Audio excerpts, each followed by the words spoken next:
Hi, my name is Earling, currently living in Boise, Idaho. I used to work for George W. Bush for 6 years. I worked in the U.S. Department of Education. I worked for W because I believed in his agenda, including education reform and No Child Left Behind. I got my start in politics working on that issue for a former U.S. Senator, Slade Gorton, a Republican from Washington State. I'm going to let you in on a little secret. I've never voted for a Democrat for president in my life.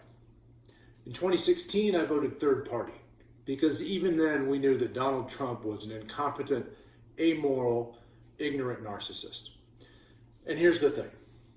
Donald Trump has not only been as bad in office as we predicted, he's actually been worse. The thing that really swayed me from simply opposing Donald Trump to supporting his opponent is the pandemic. In the middle of an issue, a deadly global pandemic, where we needed our president to show up for all Americans with seriousness and competence, Donald Trump was incapable of being the president America needed him to be. Now think about that and think about what would it be like if Donald Trump is that bad in a crisis like a pandemic.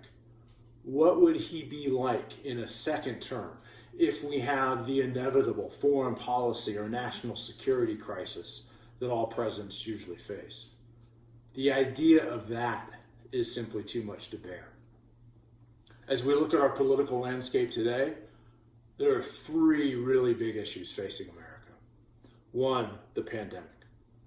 Two, the economic recovery from that pandemic, including the extended economic pain we're feeling because of Donald Trump's failed response.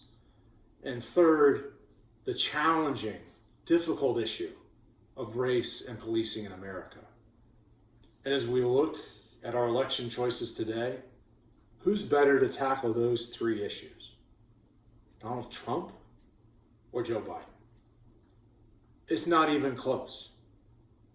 I don't count myself a Democrat. I don't count myself a Republican anymore in the age of Trump. I don't expect that I would agree with everything that President Biden proposes. I'm certainly not going to agree with everything a Democratic Congress proposes. But we could fight about that another day. What we need to do is get Donald Trump out of office, get competence back in the White House, and then we can start fighting about day-to-day policy choices again. That's all of why I'm voting for Joe Biden in 2020, and I hope you will too.